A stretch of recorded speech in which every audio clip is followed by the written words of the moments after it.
lecture 3. I am Dr. Swati Vats from Department of Chemistry, Jamshedpur Cooperative College, Jamshedpur, and this is my lecture 3 on chemical kinetics, unit number 3 for program course GE3 SEM 3rd students, UG SEM 3rd students. This is unit 3 chemical kinetics. First two lectures were also been uploaded, but in this lecture we should start from zero order reactions का एक question जो हमने आपको last में दिया था.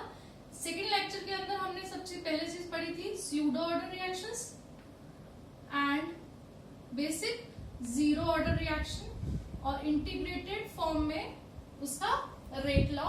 Last जो note हमने छोड़ा था लेक्चर 2 में वो छोड़ा था कि एक क्वेश्चन आपको दिया था, उस क्वेश्चन का सॉल्यूशन से स्टार्ट करते हैं. The rate constant of reaction of zero order in A is 0.0030 mole per liter per second. How long it will take for the initial concentration of A to 0.10 molar to 0.075 molar. यानी कि कोई A है जो product बना रहा है जिसकी starting concentration यानी कि A कितना है 0.10 और A माइनस X कितना है 0.075. तो कितना प्रोडक्ट बनेगा हम माइनस करके निकाल सकते हैं. इनिशियल से इसको माइनस करेंगे तो हमारे पास x की कंसेंट्रेशन आ जाएगी. k is equal to x by t. Zero order reaction का रेट लॉ है इंटीग्रेटेड फॉर्म में. k गिवन है आपके पास 0.0030. आप इसको पुट करेंगे तो t की वैल्यू आएगी 8.33 सेकेंड्स. ठीक है, ये इसी तरीके से आपको बेसिक क्वेश्चन अगर कोई न्यूमेरिकल आता है तो वो इसी तरीके से आएगा जीरो ऑर्डर पे और गिवन होगा कि जीरो ऑर्डर रिएक्शन है.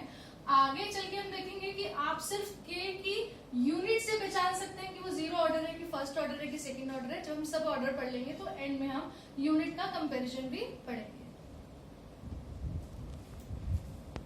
Now our next topic is first order reaction. First order reaction जैसे कि हम पहले भी देख चुके हैं कि ऑर्डर ऑफ द रिएक्शन क्या होता है कि किसी भी रेट लॉ में जो आपके रिएक्टेंट की पावर का सम होता है अगर वो 1 है that is first order reaction. Integrated form of rate law पढ़ेंगे. लेट अस कंसीडर कोई भी हमने जनरल रिएक्शन ली है A टू P. जब टाइम 0 था तो A इसकी कंसेंट्रेशन है और प्रोडक्ट आपका 0 है. जब भी रिएक्शन स्टार्ट करेगी तो आप कुछ रिएक्टेंट की कंसेंट्रेशन लेंगे और आपका प्रोडक्ट 0 रहेगा. एट टाइम T अगर प्रोडक्ट X बना है तो that will become A minus X. For first order reaction अगर मैं रेट को लिखूं तो प्रोडक्ट की टर्म में कैसे लिखूंगी dP बाई dt और dx bye dt.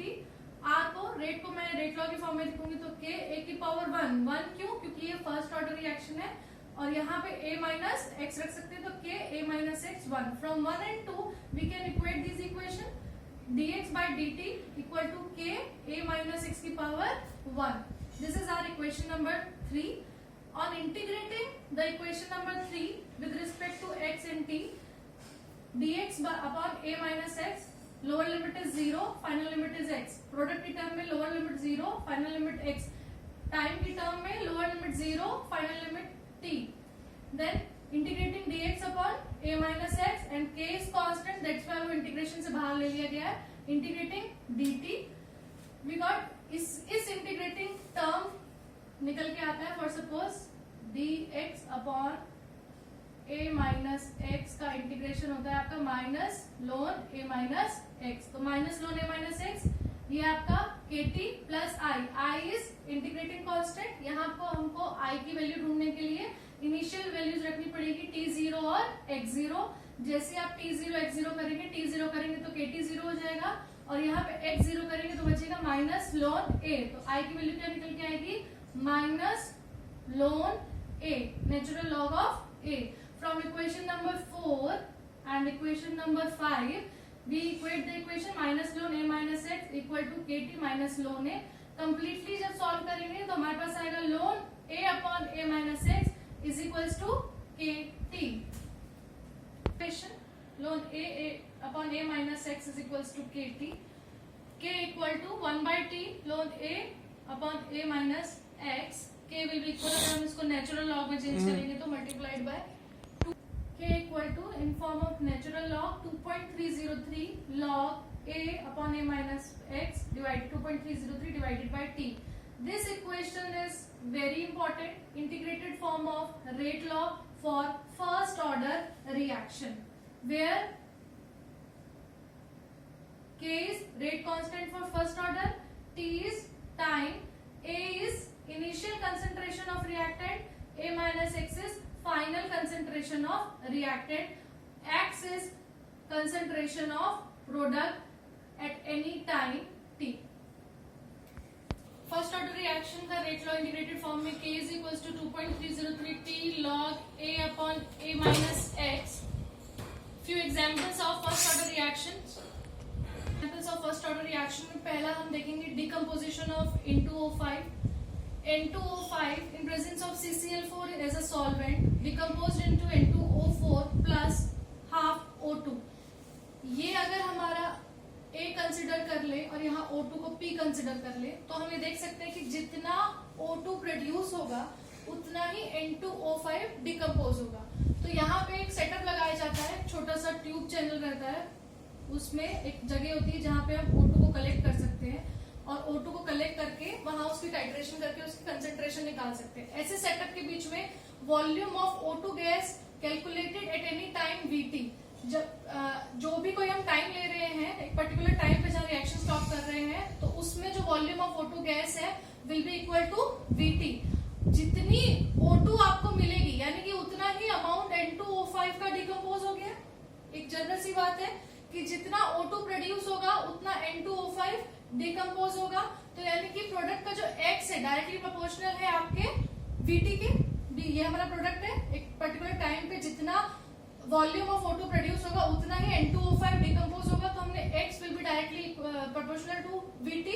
Similarly volume of O2 at infinite time, इसका ये रिएक्शन इनफाइनाइट टाइम के लिए चला दीजिए तो जितना O2 वॉल्यूम निकलेगा यानी कि V इंफिनिटी जो होगा, इसका मतलब N2O5 इनिशियली जितना होगा, फॉर सपोज स्टार्टिंग में हमने 10 ग्राम लिया N2O5, पूरा का पूरा डिकम्पोज कर जाएगा, तब जाके कहीं 5 ग्राम O2 या 5 ml O2 निकलेगी. यानी कि आप कह सकते हैं कि जितना O2 प्रोड्यूस हो रहा है उतना ही ये डिकम्पोज हो रहा है. तो इनफाइनाइट टाइम पे अगर ये V इंफिनिटी है तो उतना ही इनिशियली अमाउंट हमने लिया था, तो हम कह सकते हैं कि V infinity initial amount of reactant के डायरेक्टली प्रोपोर्शनल है और VT जो है वो प्रोडक्ट के फाइनल उसके कंसेंट्रेशन के डायरेक्टली प्रोपोर्शनल है.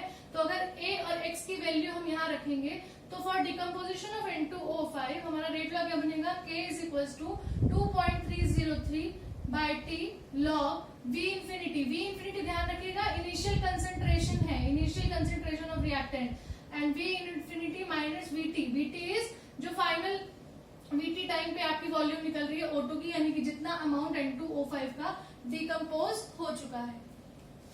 पोजीशन ऑफ N2O5 का एक छोटा सा क्वेश्चन आप लोग को दे रही हूँ करने के लिए. आपको ये डेवलप करके बता दिया कि V इंफिनिटी और V इंफिनिटी माइनस VT क्या होता है. आपको फिर याद दिला देती हूँ कि जो VT होती है वो डायरेक्टली प्रोपोर्शनल टू X और जो V इंफिनिटी होता है वो डायरेक्टली प्रोपोर्शनल होता है A के. यहाँ पे आपको एक डाटा दिया गया है N2O5 in CCl4 solution at 48 degree Celsius. Show the following data.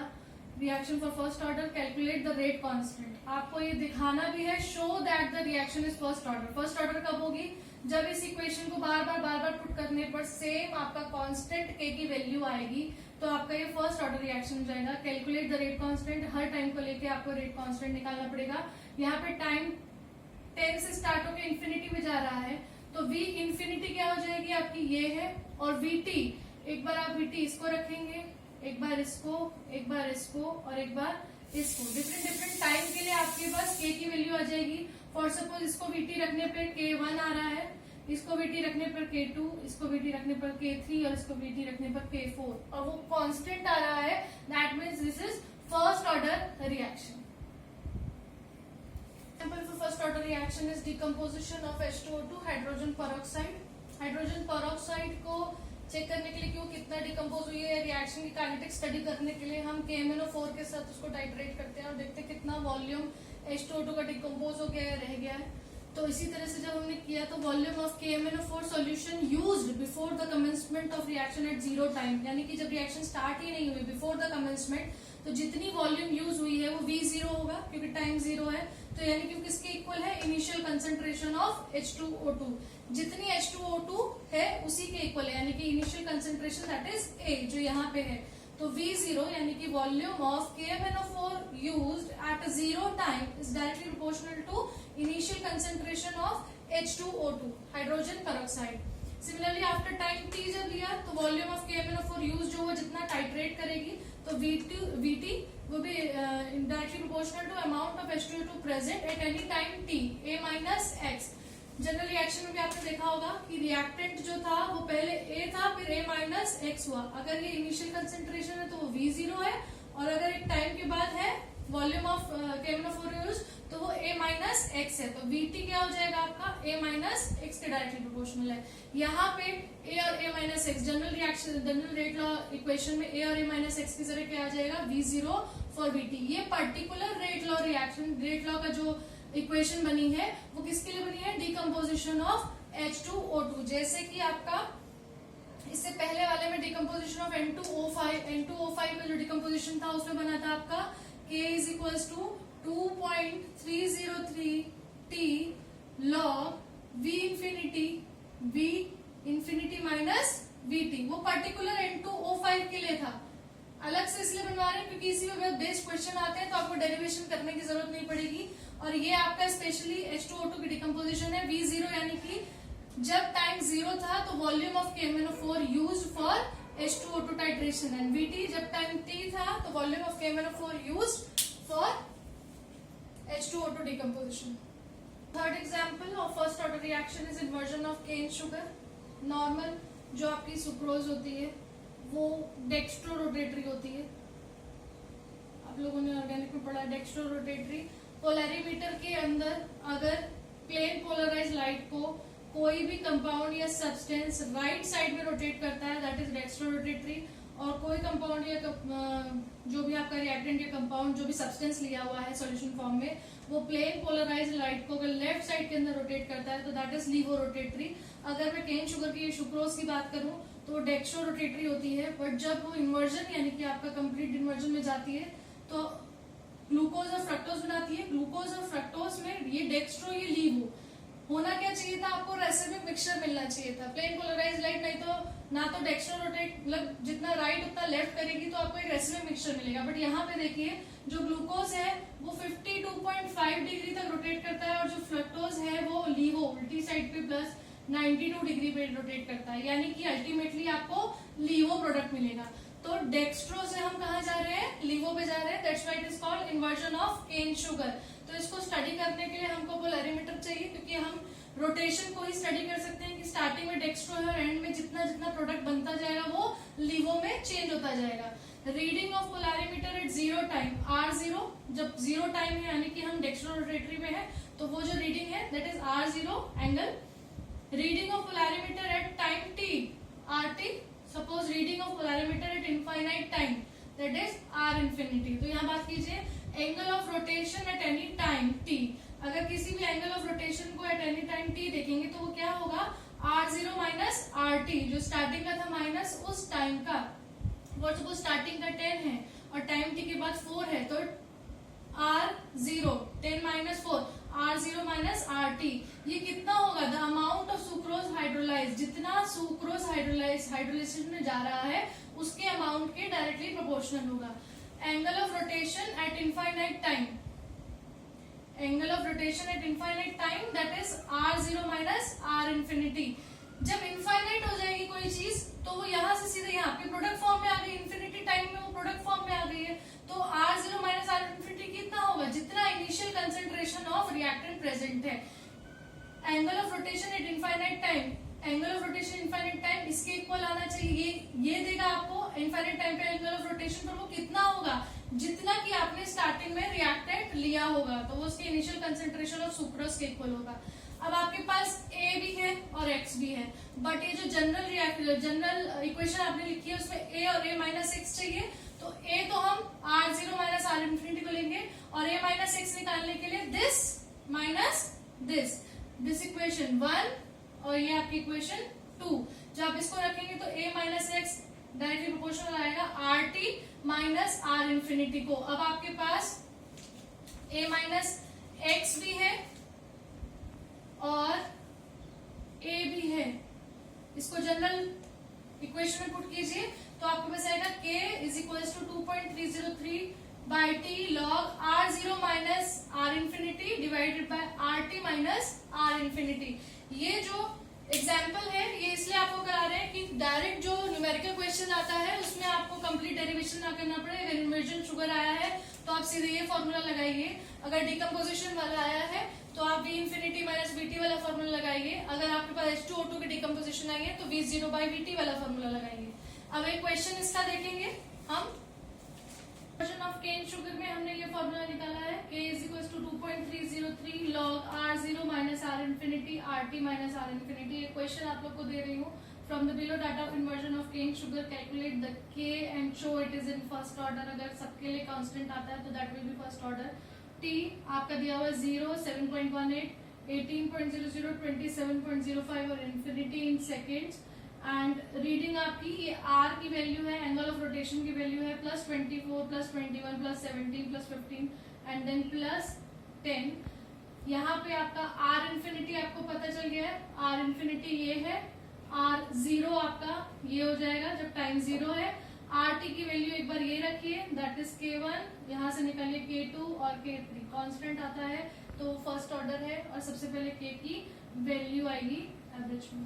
ठीक है, अभी आज के कंप्लीट लेक्चर 3 में आपने जीरो ऑर्डर का इक्वेशन पढ़ा है और फर्स्ट ऑर्डर कंप्लीट पढ़ ली है। फर्स्ट ऑर्डर में हमने डेरिवेशन भी पढ़ ली है और तीनों एग्जांपल्स भी पढ़ लिए। एग्जांपल्स में पहला हमने N2O5 का डिकम्पोजिशन पढ़ा, देन H2O2 का डिकम्पोजिशन पढ़ा and inversion of cane sugar का डिकम्पोजिशन पढ़ा है।